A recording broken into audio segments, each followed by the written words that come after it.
ప్రతిసారి ఆత్మగౌరవం అంటూ పెద్ద పెద్ద డైలాగులు చెప్పే పార్టీల వాళ్ళు అసలు మహిళలకు ఆత్మగౌరవం ఉండాలో లేదో చెప్పండి. కుటుంబ గౌరవం అన్నది ఉందో లేదో చెప్పండి. లేకపోతే మీ పార్టీలో ఉన్న మహిళలకు, మీ కుటుంబాల్లో ఉన్న మహిళలకు మాత్రమే ఆత్మగౌరవం ఉంటుందేమో అని మీరు అనుకుంటున్నారేమో, మీరు భావిస్తున్నారేమో, అది కూడా చెప్పండి. రాజకీయాలను ఇంతగా దిగజార్చకండి. చంద్రబాబు గారి ఇంట్లో ఆడవాళ్లు లేరా? మేము ఇలా పుకార్లు పుట్టించాలి అనుకుంటే మేము పుట్టించలేమా? మాకు ఆ తెలివి లేక కాదు, మాకు చేత కాక కాదు.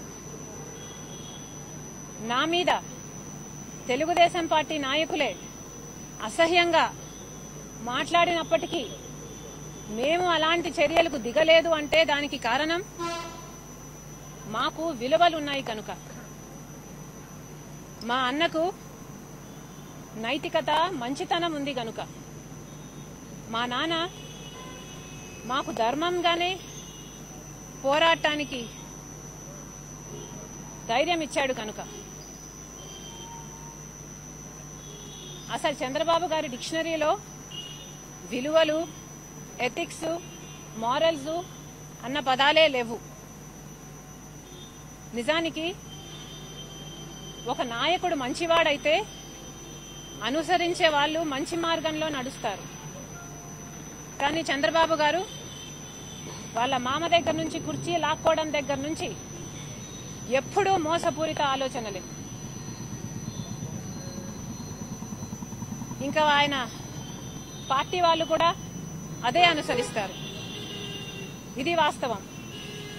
ఇలాంటి నాయకులు అధికారంలో ఉన్నంత వరకు సమాజం బాగుపడదు. వీళ్ళు గుర్తుపెట్టుకోవాల్సిన విషయం, ఇలాగే నీచమైన రాజకీయాలు చేస్తూ పోతే, రాజకీయాలను ఇంతగా దిగజార్చుతూ పోతే వాళ్ళు ఎక్కడా కనిపించరు. దేవుడు ఉన్నాడని వాళ్ళు గుర్తుపెట్టుకోవాలి. ఈ రాతలు రాస్తున్న వాళ్ళు, రాపిస్తున్న వాళ్ళు గుర్తుపెట్టుకోవాలి. పాపం ఊరికే పోదు. దోషులను శిక్షించాలి అన్న అంశంలో మేము కమిషనర్తో మాట్లాడినప్పుడు ఇది ఒక్క నా వ్యక్తిగత విషయంగా తీసుకోకుండా మహిళలందరి ఆనర్, డిగ్నిటీ, ఆత్మగౌరవం అంశాలను ఇవన్నీ పరిగణలోకి తీసుకొని దోషులను శిక్షించాలని కోరాం. చర్యలు తీసుకుంటామని మాకు మాటిచ్చారు, తీసుకుంటారని మేము ఆశిస్తున్నాం. Thank you.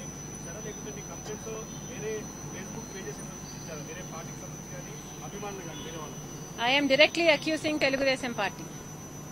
మేడం, హైదరాబాద్ లో ఎందుకు కంప్లైంట్ చేశారు, ఆంధ్రాలో ఎందుకు చేయలేదు? ఆంధ్రప్రదేశ్ పోలీసుల మీద నమ్మకం లేదా, లేక మీరు ఇక్కడ ఉంటారు కాబట్టి? మాకు నమ్మకం లేదు.